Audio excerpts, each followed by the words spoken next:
All right, so today we're diving into one of the, one of the most iconic showdowns in history, David and Goliath. I mean, everybody knows the story. Mm-hmm. You got the two armies facing off. Right. Tension. I mean, you can cut it with a knife, right? Thicker than Goliath's armor, even. Absolutely. But this time, we're gonna go deeper, right? We're going beyond just the surface. We're Wow. gonna unpack, like, what's the psychology going on here? Yeah. What's the strategy? What's this unexpected strength that makes this story resonate, even, all these years later? Yeah, and I think it's interesting because the story, it really starts by like setting the stage for a very particular kind of battle. Uh-huh. The Philistines, they send out their champion Goliath, and he's just like the walking embodiment of intimidation. Oh, yeah. Yeah. And the sources, I mean, they paint a vivid picture of this intimidation. Oh yeah. We're not talking about just like a big guy here. This is a giant. A giant. Who was 6 cubits and a span, according to the text. That's right. Now, for those of us who don't walk around measuring things in cubits, Right.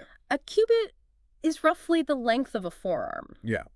So we're talking someone who's likely over 9 feet tall. Okay. I mean, imagine that, just the psychological impact. Oh, absolutely. This behemoth towering over, the entire Israelite army. It's like looking up at a 2-story building. Yeah, exactly. It's incredible. It's no wonder the Israelites were just like, I don't know what to do. Yeah. Yeah. But it gets even more intense when you consider what this giant was, what he was packing. Oh yeah. I mean, he was decked out. 5,000 shekels of brass armor. Yeah. That's, to give you a modern comparison, well over 100 pounds. Oh, wow. Yeah. And his weapons. Oh, man. Let's just say, his spear shaft was described as being like a weaver's beam. Wow. Yeah. And this wasn't just a quick, like, hey, I'm here, Yeah. show of force. No. This was like Goliath marched out every day for 40 days straight. 40 days. Issuing the same challenge, single combat, winner takes all. The stakes couldn't be higher. I mean, the sources really emphasize the psychological pressure. Oh, of course. Of this prolonged standoff. Yeah. Can you imagine, like, the dread settling into the Israelite camp? Oh, it's like 40 days of staring down certain death, basically. Yeah. Especially when that death comes in the form of a 9-foot giant clad in over 100 pounds of bronze. Right. It's just, like you said, it's psychological warfare at that point. Totally. Yeah.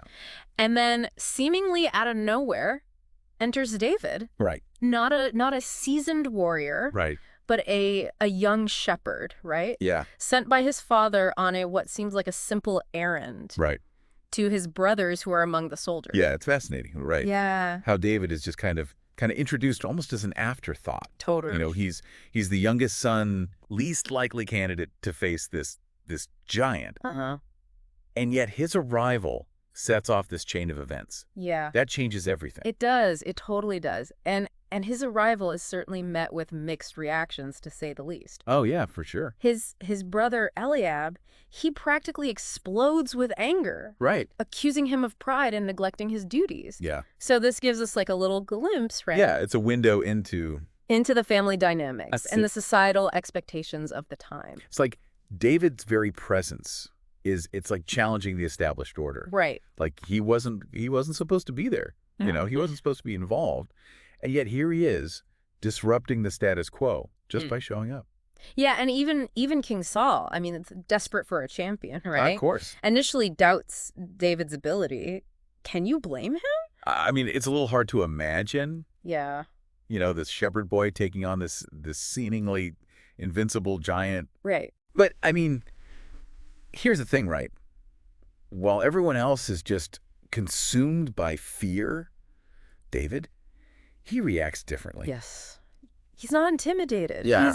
He's offended. Yeah, and that's like a crucial turning point. Yes. In the story. Everyone else sees Goliath's size and his strength. Right. David sees something else entirely. Totally. He sees a bully disrespecting God and his people. He sees a challenge that needs to be answered. Yes. And answer it does. He does. With a confidence that seems to come from a completely different source. Totally different source. Than everyone else's fear. Yeah. Right. It's like he tells Saul, let no man's heart fail because of him. Yeah. Your servant will go and fight with this Philistine. Which, I mean, come on. Right. That is an incredibly bold statement for someone who by all accounts, should be running in the opposite direction. 100%. So we've got the stage set, we got the giant in place, and we've got the unlikely hero ready to face him. This is where things get really interesting. It really is, Yeah. yeah. And it's fascinating, right? Yeah. Because David's confidence, it's not just like, bravado. Right. It's like it's rooted in a completely different perspective. Yes. Like everyone else is focused on Goliath's physical, advantages. Mm-hmm. David sees the whole situation through just like a different lens. And that different lens leads him to make a decision Yes. that surprises everyone. Everyone. Even King Saul. David refuses to wear Saul's armor. I mean, can you imagine? I know. This heavy, custom-made battle gear Right. designed to protect a warrior, right? In conventional warfare. In conventional warfare. Yeah. Rejected by David. It's like a symbolic act almost. Right. By refusing the armor, David's essentially saying, I'm not gonna fight Goliath's game. Right. I'm not gonna rely on brute force or conventional tactics. Right. I'm gonna use my own, unique skills Yes. and strategy. Yeah. It's like he's saying, I'm not gonna try to be a lesser version of Goliath. Exactly. I'm gonna fight this battle on my own terms. My own terms. And those terms involve a weapon that he knows. I mean, intimately. Oh, yeah. The sling. The sling. He chooses 5 smooth stones, right? Uh-huh. And his sling, tools he's mastered from, years of shepherding. Right. This isn't just familiarity. It's about understanding the power Right. of precision and leverage. Yes. He's not trying to overpower Goliath. He's aiming for, the strategic advantage. And then the moment of truth arrives. Right. David, armed with his sling and stones, Yeah. faces off against, this heavily armored giant. I can feel the tension in the valley as these two figures, right? Right. Representing just like vastly different approaches to battle. Yes. Prepare to clash. Oh, man. And Goliath, seeing this young shepherd approach, he's dismissive, Of course. contemptuous. He taunts David, calls him a youth, right? Mm-hmm. Mocks his, simple weapons. Yeah. Seems to think this will be an easy victory, a foregone conclusion. And in a way, you can kind of understand why Goliath might think that. Yeah. Right. He's relying on what he knows, what he's always relied on. Size, strength, intimidation. Right. He doesn't see David as a threat, just an insignificant, obstacle. Yeah, this is where Goliath makes his fatal mistake. Yes. He underestimates David's, unconventional approach and the power behind it. Yes. The dialogue between David and Goliath before the fight, it's really, really revealing. Yes. Goliath, he boasts of his physical prowess. Yeah. Threatens to feed David to the birds. Right. His focus is entirely on physical dominance. Right. But David responds with something totally different. Right. He doesn't boast of his own strength or threaten violence. Uh-huh. Instead, he invokes the power of God, declaring, "You come against me with sword and spear and javelin, but I come against you in the name of the Lord Almighty, the God of the armies of Israel, whom you have defied." Wow. It's a statement of faith, right? Yes. But it's also a statement of strategic intent. Yes. David is declaring that this battle will be won, not by physical might, but by something else entirely. And David's words, they highlight like a crucial contrast Right. between these two combatants. Yeah. Goliath relies on what he can see and touch, right? Weapons, armor, brute force. Right.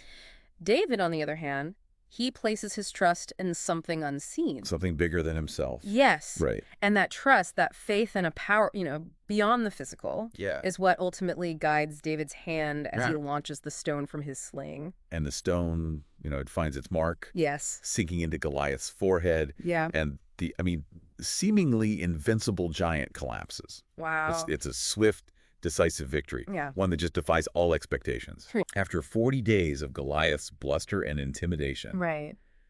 David ends the standoff Yeah. in a single, well-aimed shot. It's a moment that resonates, throughout history. Oh, yeah. And it's not just because the dramatic visual, right, of a Right. small shepherd taking down this giant. Yeah. It's because David's victory, it embodies a truth Yes. that we all grapple with. Sometimes the greatest battles are won not by brute force, Yeah. but by a different kind of power altogether. And it makes you wonder, right, what is that different kind of power? Right. What allowed David to face this, this giant, when seasoned warriors were, they were trembling in their sandals. Right. I think a lot of it comes down to perspective. Yeah. Uh-huh. Goliath focused on the external, the tangible, Right. size, strength, weaponry. Yeah.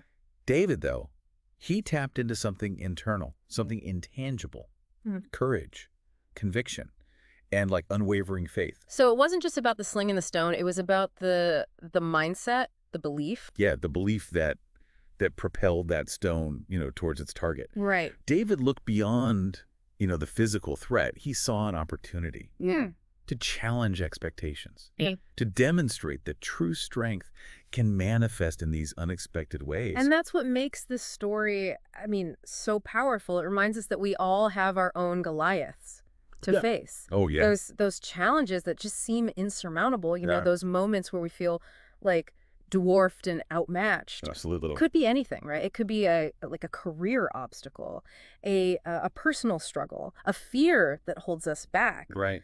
These Goliaths, they can take many forms, but the underlying feeling is the same. Yeah. It's that sense of being overwhelmed, of facing something like way bigger than ourselves. But, David's story encourages us to like reframe those challenges. All right.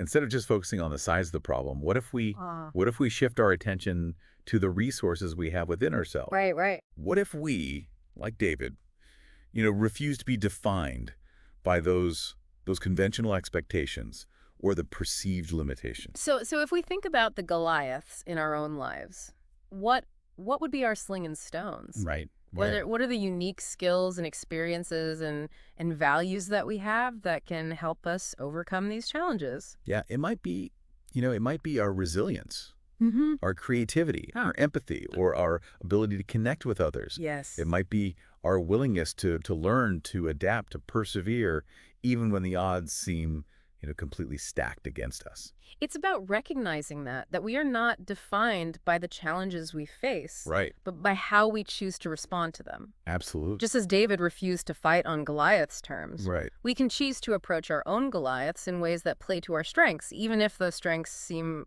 unconventional. That's it. That's the real lesson of David and Goliath. It's not about finding a bigger weapon. Right. It's about wielding the strengths we already possess, Uh-huh. with courage and conviction. Yes. It's about trusting in our own, unique abilities, even when everyone else doubts us. Right. It's a reminder that victory can come in the most unexpected ways, and that, sometimes the most powerful weapon isn't brute force, but a different kind of strength altogether. The strength that comes from within. Yes. The strength that's fueled by belief, by purpose. Yeah. And by the unwavering faith in our own ability to overcome. Yeah, exactly. So as we wrap up this deep dive, Yeah. we leave you with this question. What Goliath are you facing? Right. And what are your slings and stones? Yeah. Remember, you have more power than you think. And sometimes the greatest victories come from the most unexpected sources.